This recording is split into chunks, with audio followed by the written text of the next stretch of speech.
Sons and Lovers by D.H. Lawrence. Chapter 6, Part 1.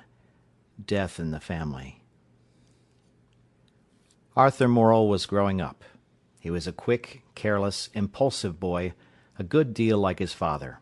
He hated study, made a great moan if he had to work, and escaped as soon as possible to his sport again. In appearance he remained the flower of the family, being well-made, graceful, and full of life. His dark brown hair and fresh colouring, and his exquisite dark blue eyes shaded with long lashes, together with his generous manner and fiery temper, made him a favourite. But as he grew older his temper became uncertain. He flew into rages over nothing, seemed unbearably raw and irritable. His mother, whom he loved, wearied of him sometimes. He thought only of himself. When he wanted amusement, all that stood in his way he hated, even if it were she. When he was in trouble he moaned to her ceaselessly. "Goodness, boy," she said, when he groaned about a master who, he said, hated him, "if you don't like it, alter it, and if you can't alter it, put up with it."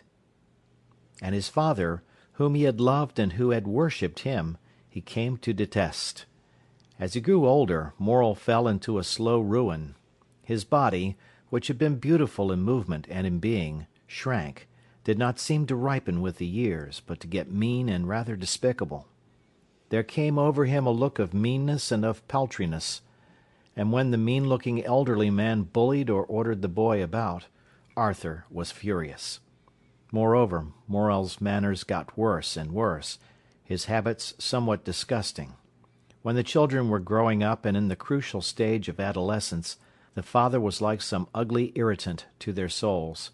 His manners in the house were the same as he used among the colliers down pit. "Dirty nuisance!" Arthur would cry, jumping up and going straight out of the house when his father disgusted him. And Morel persisted the more because his children hated it.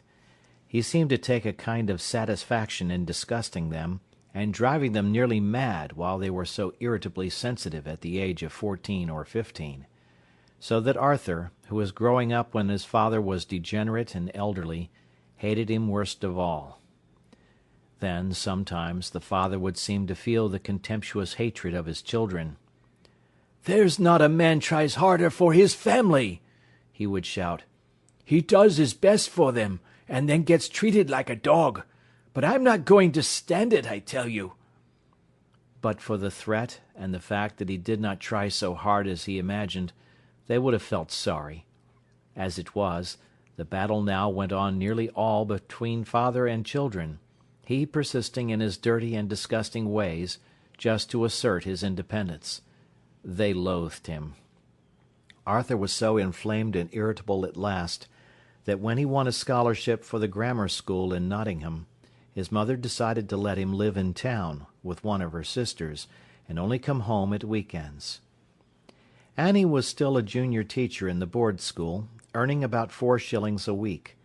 But soon she would have 15 shillings, since she had passed her examination, and there would be financial peace in the house. Mrs. Morel clung now to Paul. He was quiet and not brilliant, but still he stuck to his painting, and still he stuck to his mother. Everything he did was for her. She waited for his coming home in the evening, and then she unburdened herself of all she had pondered, or of all that had occurred to her during the day. He sat and listened with his earnestness. The two shared lives. William was engaged now to his brunette, and had bought her an engagement ring that cost 8 guineas. The children gasped at such a fabulous price. "8 guineas," said Morel. "More fool him. If he'd gen me some on it, it'd look better on him." "Given you some of it!" cried Mrs. Morel. "Why give you some of it?" She remembered he had bought no engagement ring at all, and she preferred William, who was not mean, if he were foolish. But now the young man talked only of the dances to which he went with his betrothed, and the different resplendent clothes she wore. Or he told his mother with glee how they went to the theatre like great swells. He wanted to bring the girl home. Mrs. Morel said she should come at the Christmas. This time William arrived with a lady, but with no presents. Mrs. Morel had prepared supper. Hearing footsteps, she rose and went to the door. William entered. "Hello, mother!" He kissed her hastily, then stood aside to present a tall, handsome girl, who was wearing a costume of fine black and white check and furs. "Here's Jip!" Miss Western held out her hand and showed her teeth in a small smile. "Oh, how do you do, Mrs. Morel?" she exclaimed. "I'm afraid you will be hungry," said Mrs. Morel. "Oh, no, we had dinner in the train. Have you got my gloves, Chubby?" William Morel, big and raw-boned, looked at her quickly. "How should I?" he said. "Then I've lost them. Don't be cross with me." A frown went over his face, but he said nothing. She glanced round the kitchen. It was small and curious to her, with its glittering kissing bunch, its evergreens behind the pictures, its wooden chairs and little deal table. At that moment, Morel came in. "Hello, Dad." "Hello, my son. That's let on me." The two shook hands, and William presented the lady. She gave the same smile that showed her teeth. "How do you do, Mr. Morel?" Morel bowed obsequiously. "I'm very well, and I hope so are you. You must make yourself very welcome." "Oh, thank you," she replied, rather amused. "You will like to go upstairs," said Mrs. Morel. "If you don't mind, but not if it is any trouble to you." "It is no trouble. Annie will take you. Walter, carry up this box." "And don't be an hour dressing yourself up," said William to his betrothed. Annie took a brass candlestick, and, too shy almost to speak, preceded the young lady to the front bedroom, which Mr. and Mrs. Morel had vacated for her. It, too, was small and cold by candlelight. The colliers' wives only lit fires in bedrooms in case of extreme illness. "Shall I unstrap the box?" asked Annie. "Oh, thank you very much." Annie played the part of maid, then went downstairs for hot water. "I think she's rather tired, mother," said William. "It's a beastly journey, and we had such a rush." "Is there anything I can give her?" asked Mrs. Morel. "Oh no, she'll be all right." But there was a chill in the atmosphere. After half an hour Miss Western came down, having put on a purplish-coloured dress, very fine for the collier's kitchen. "I told you you'd no need to change," said William to her. "Oh, Chubby!" Then she turned with that sweetish smile to Mrs. Morel. "Don't you think he's always grumbling, Mrs. Morel?" "Is he?" said Mrs. Morel. "That's not very nice of him." "It isn't, really." "You are cold," said the mother. "Won't you come near the fire?" Morel jumped out of his armchair. "Come and sit you here," he cried. "Come and sit you here." "No, Dad, keep your own chair. Sit on the sofa, Jip," said William. "No, no," cried Morel. "This cheer's warmest. Come and sit here, Miss Wesson." "Thank you so much," said the girl, seating herself in the collier's armchair, the place of honour. She shivered, feeling the warmth of the kitchen penetrate her. "Fetch me a hanky, Chubby dear," she said, putting up her mouth to him, and using the same intimate tone as if they were alone, which made the rest of the family feel as if they ought not to be present. The young lady evidently did not realise them as people. They were creatures to her for the present. William winced. In such a household, in Streatham, Miss Western would have been a lady condescending to her inferiors. These people were to her certainly clownish. In short, the working classes. How was she to adjust herself? "I'll go," said Annie. Miss Western took no notice, as if a servant had spoken. But when the girl came downstairs again with a handkerchief, she said, "Oh, thank you," in a gracious way. She sat and talked about the dinner on the train, which had been so poor, about London, about dances. She was really very nervous, and chattered from fear. Morel sat all the time smoking his thick twist tobacco, watching her, and listening to her glib London speech as he puffed.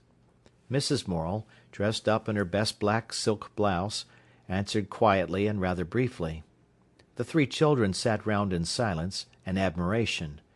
Miss Western was the princess.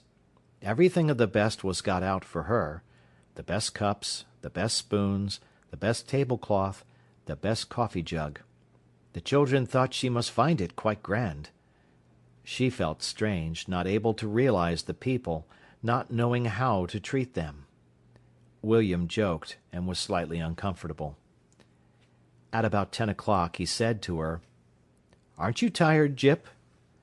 "Rather, Chubby," she answered, at once in the intimate tones, and putting her head slightly on one side.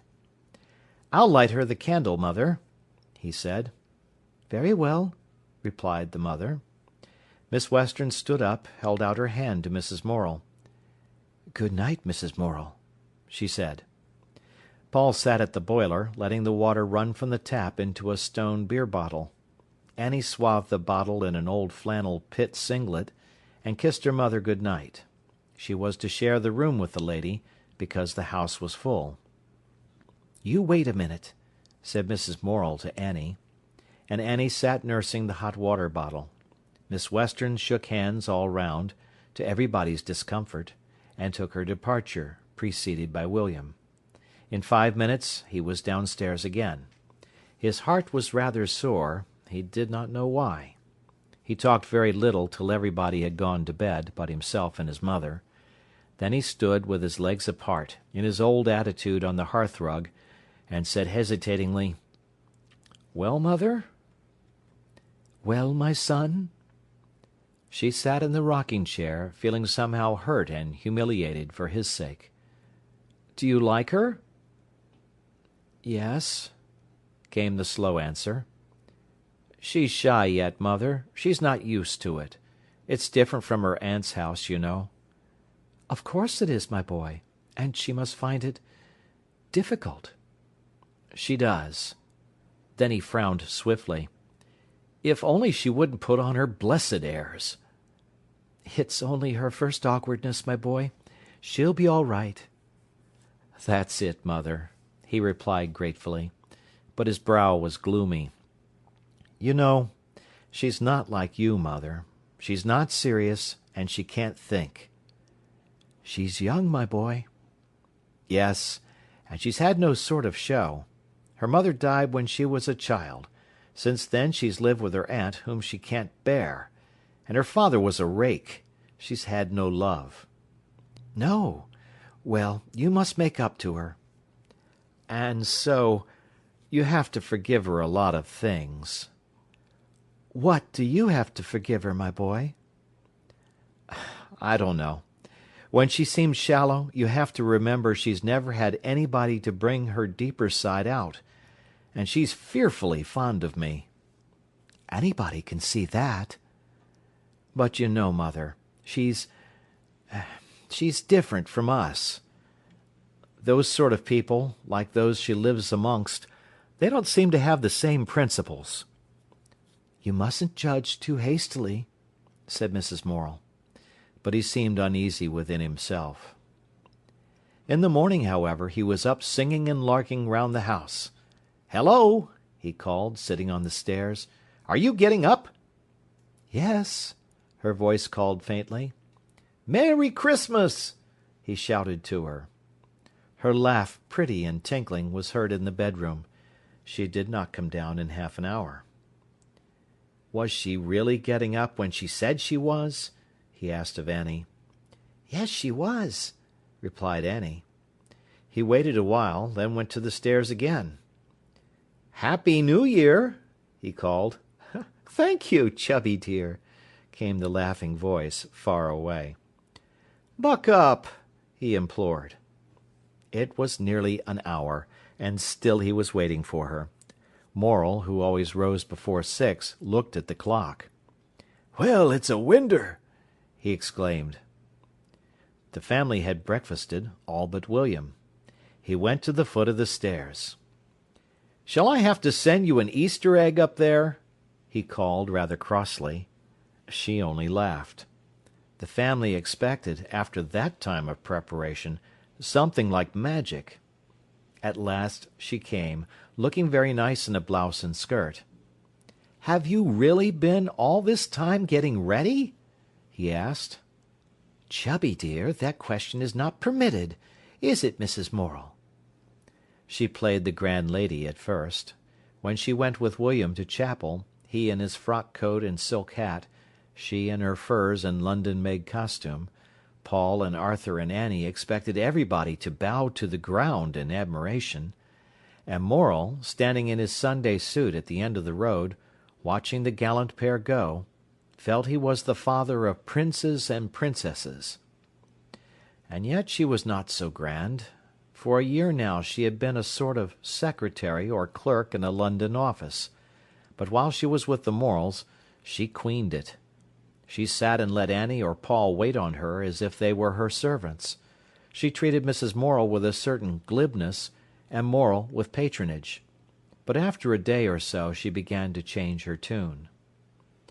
William always wanted Paul or Annie to go along with them on their walks. It was so much more interesting. And Paul really did admire Gypsy wholeheartedly. In fact, his mother scarcely forgave the boy for the adulation with which he treated the girl. On the second day, when Lily said, "Oh, Annie, do you know where I left my muff?" William replied, "You know it is in your bedroom. Why do you ask Annie?" And Lily went upstairs with a cross, shut mouth, but it angered the young man that she made a servant of his sister. On the third evening, William and Lily were sitting together in the parlour, by the fire, in the dark. At 11:15, Mrs. Morel was heard raking the fire. William came out to the kitchen, followed by his beloved. "Is it as late as that, mother?" he said. She had been sitting alone. "It is not late, my boy, but it is as late as I usually sit up." "Won't you go to bed, then?" he asked. "And leave you too? No, my boy, I don't believe in it." "Can't you trust us, mother?" "Whether I can or not, I won't do it. You can stay till 11 if you like, and I can read." "Go to bed, Gyp," he said to his girl. "We won't keep mater waiting." "Annie has left the candle burning, Lily," said Mrs. Morel. "I think you will see." "Yes, thank you. Good night, Mrs. Morel." William kissed his sweetheart at the foot of the stairs, and she went. He returned to the kitchen. "Can't you trust us, mother?" he repeated, rather offended. "My boy, I tell you I don't believe in leaving two young things like you alone downstairs when everyone else is in bed." And he was forced to take this answer. He kissed his mother good night. At Easter, he came over alone, and then he discussed his sweetheart endlessly with his mother. "You know, mother, when I'm away from her, I don't care for her a bit. I shouldn't care if I never saw her again. But then, when I'm with her in the evenings, I'm awfully fond of her." "It's a queer sort of love to marry on," said Mrs. Morel, "if she holds you no more than that." "It is funny," he exclaimed. It worried and perplexed him. "But yet, there's so much between us now, I couldn't give her up." "You know best," said Mrs. Morel. "But if it is as you say, I wouldn't call it love. At any rate, it doesn't look much like it." "Oh, I don't know, mother. She's an orphan, and—" They never came to any sort of conclusion. He seemed puzzled and rather fretted. She was rather reserved. All his strength and money went in keeping this girl. He could scarcely afford to take his mother to Nottingham when he came over. Paul's wages had been raised at Christmas to 10 shillings, to his great joy. He was quite happy at Jordan's, but his health suffered from the long hours and the confinement. His mother, to whom he became more and more significant, thought how to help. His half-day holiday was on Monday afternoon. On a Monday morning in May, as the two sat alone at breakfast, she said, "I think it will be a fine day." He looked up in surprise. This meant something. You know Mr. Livers has gone to live on a new farm. Well, he asked me last week if I wouldn't go and see Mrs. Livers, and I promised to bring you on Monday if it's fine. Shall we go?" "I say, little woman, how lovely!" he cried. "And we'll go this afternoon?" Paul hurried off to the station, jubilant. Down Derby Road was a cherry tree that glistened. The old brick wall by the statutes ground burned scarlet. Spring was a very flame of green. And the steep swoop of high road lay, in its cool morning dust, splendid with patterns of sunshine and shadow, perfectly still. The trees sloped their great green shoulders proudly, and inside the warehouse all the morning the boy had a vision of spring outside. When he came home at dinner time his mother was rather excited. "Are we going?" he asked. "When I'm ready," she replied. Presently he got up. "Go and get dressed while I wash up," he said. She did so. He washed the pots, straightened, and then took her boots. They were quite clean. Mrs. Morel was one of those naturally exquisite people who can walk in mud without dirtying their shoes. But Paul had to clean them for her. They were kid boots at 8 shillings a pair. He, however, thought them the most dainty boots in the world, and he cleaned them with as much reverence as if they had been flowers. Suddenly she appeared in the inner doorway, rather shyly. She had got a new cotton blouse on. Paul jumped up and went forward. "Oh, my stars!" he exclaimed. "What a bobby-dazzler!" She sniffed in a little haughty way, and put her head up. "It's not a bobby-dazzler at all," she replied. "It's very quiet." She walked forward whilst he hovered round her. "Well," she asked, quite shy, but pretending to be high and mighty, "do you like it?" "Awfully. You are a fine little woman to go jaunting out with." He went and surveyed her from the back. "Well," he said, "if I was walking down the street behind you, I should say, 'Doesn't that little person fancy herself?'" "Well, she doesn't," replied Mrs. Morel. "She's not sure it suits her." "Oh, no, she wants to be in dirty black, looking as if she was wrapped in burnt paper. It does suit you, and I say you look nice." She sniffed in her little way, pleased but pretending to know better. "Well," she said, "it's cost me just 3 shillings. You couldn't have got it ready-made for that price, could you?" "I should think you couldn't," he replied. "And, you know, it's good stuff." "Awfully pretty," he said. The blouse was white, with a little sprig of heliotrope in black. "Too young for me, though, I'm afraid," she said. "Too young for you!" he exclaimed in disgust. "Why don't you buy some false white hair and stick it on your head?" "I shall soon have no need," she replied. "I'm going white fast enough." "Well, you've no business to," he said. "What do I want with a white-haired mother?" "I'm afraid you'll have to put up with one, my lad," she said rather strangely. They set off in great style, she carrying the umbrella William had given her, because of the sun. Paul was considerably taller than she, though he was not big. He fancied himself. On the fallow land the young wheat shone silkily. Minton Pit waved its plumes of white steam, coughed and rattled hoarsely. "Now look at that," said Mrs. Morel. Mother and son stood on the road to watch. Along the ridge of the great pit hill crawled a little group in silhouette against the sky, a horse, a small truck, and a man. They climbed the incline against the heavens. At the end the man tipped the wagon. There was an undue rattle as the waste fell down the sheer slope of the enormous bank. "You sit a minute, mother," he said, and she took a seat on a bank, whilst he sketched rapidly. She was silent whilst he worked, looking round at the afternoon, the red cottages shining among their greenness.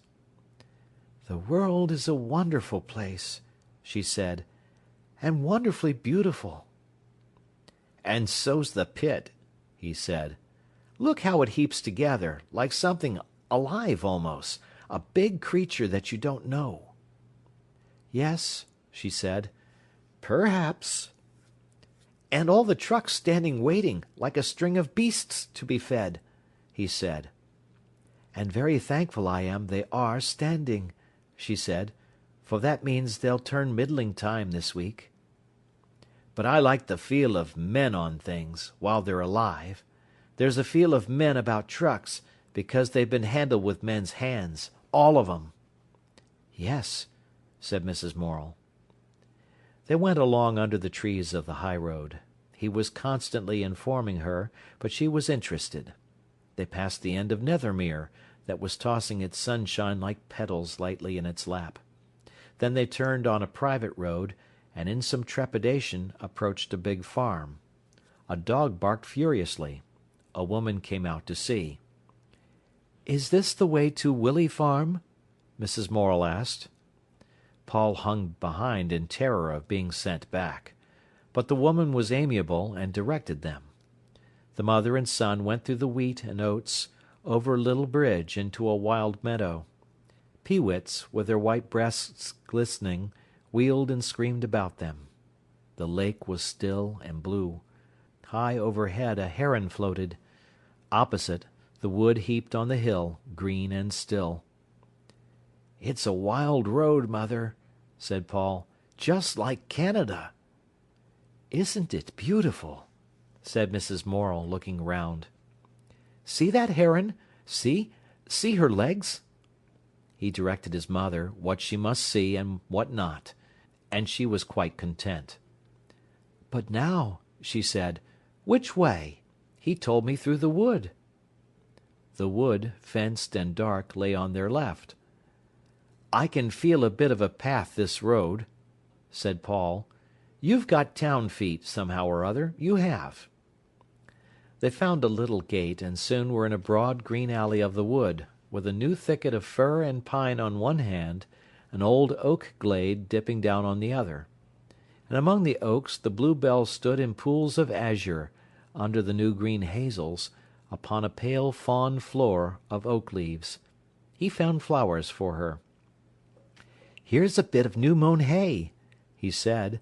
Then again he brought her forget-me-nots. And again, his heart hurt with love, seeing her hand, used with work, holding the little bunch of flowers he gave her. She was perfectly happy. But at the end of the riding was a fence to climb. Paul was over in a second. "Come," he said, "let me help you." "No, go away. I will do it in my own way." He stood below with his hands up, ready to help her.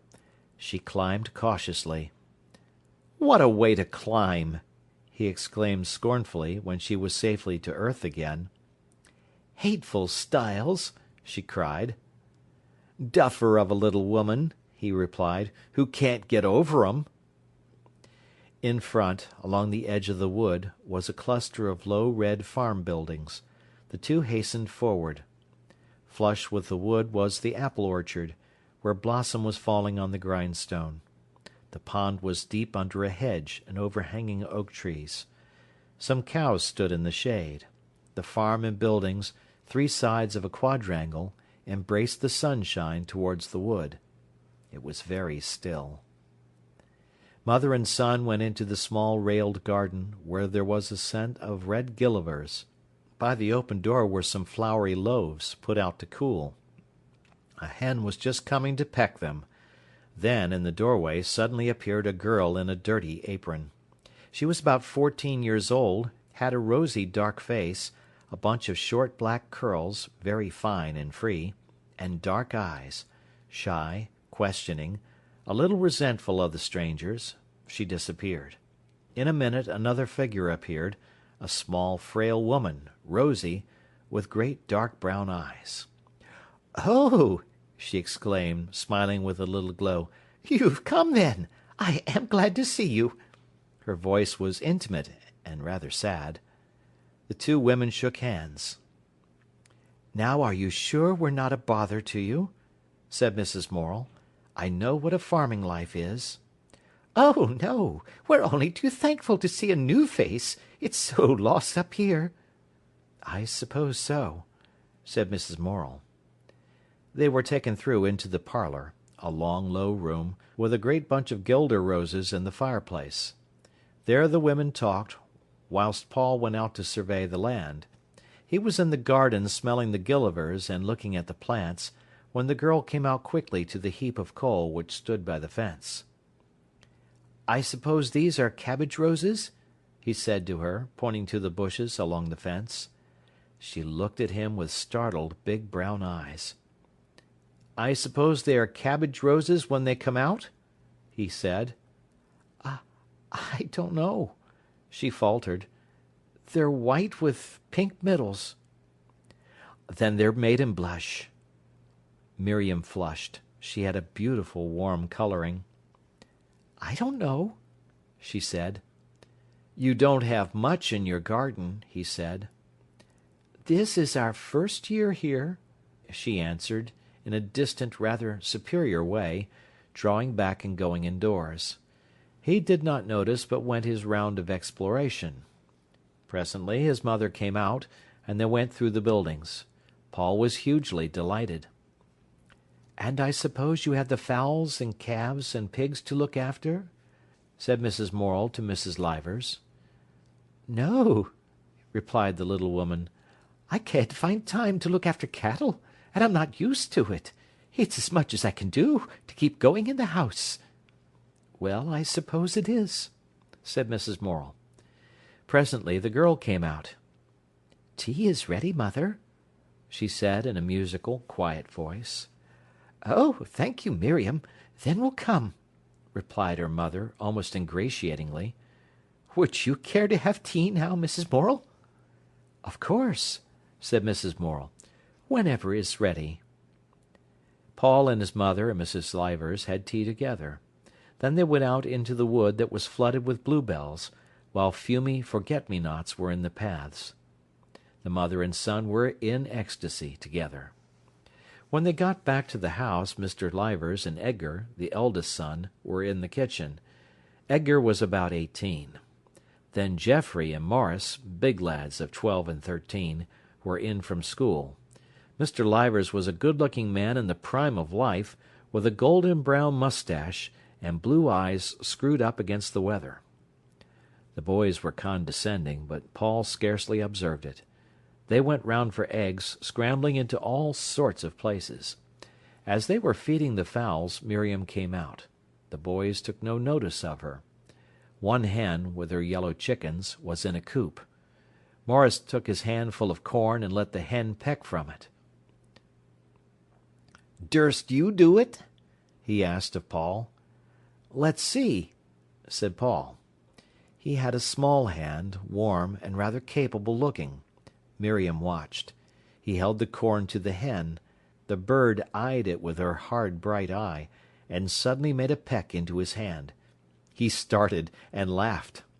Rap, rap, rap, went the bird's beak in his palm. He laughed again, and the other boys joined. "She knocks you and nips you, but she never hurts," said Paul, when the last corn had gone.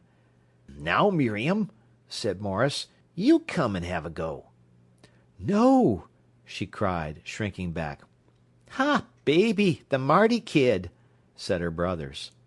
"It doesn't hurt a bit," said Paul. "It only just nips rather nicely." "No!" she still cried, shaking her black curls and shrinking. "She dursn't," said Geoffrey. "She never durst do anything except recite poetry. Dursn't jump off a gate, dursn't tweedle, dursn't go on a slide, dursn't stop a girl hitting her. She can do nowt but go about thinking herself somebody. The Lady of the Lake. Yah!" cried Maurice. Miriam was crimson with shame and misery. "I dare do more than you," she cried. "You're never anything but cowards and bullies." "Oh, cowards and bullies," they repeated mincingly, mocking her speech. "Not such a clown shall anger me, a boor is answered silently," he quoted against her, shouting with laughter. She went indoors. Paul went with the boys into the orchard, where they had rigged up a parallel bar.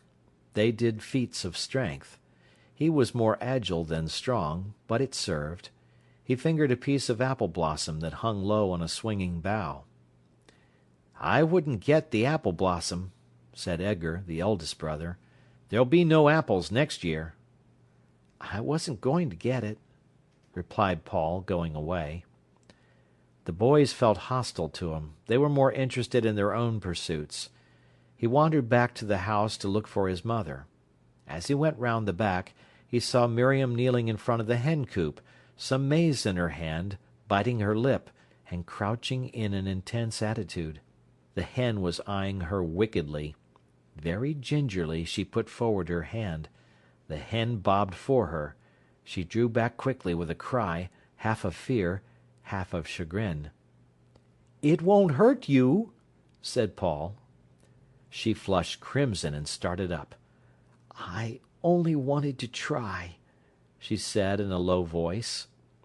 "See, it doesn't hurt," he said, and putting only 2 corns in his palm, he let the hen peck, peck, peck at his bare hand. "It only makes you laugh," he said. She put her hand forward and dragged it away, tried again, and started back with a cry. He frowned. "Why, I'd let her take corn from my face," said Paul. "Only she bumps a bit. She's ever so neat. If she wasn't, look how much ground she'd peck up every day." He waited grimly and watched. At last Miriam let the bird peck from her hand. She gave a little cry, fear, and pain because of fear, rather pathetic. But she had done it, and she did it again. "There, you see," said the boy. "It doesn't hurt, does it?" She looked at him with dilated dark eyes. "No," she laughed, trembling. Then she rose and went indoors. She seemed to be in some way resentful of the boy. "He thinks I'm only a common girl," she thought, and she wanted to prove she was a grand person, like the Lady of the Lake. End of Part 1 of Chapter 6.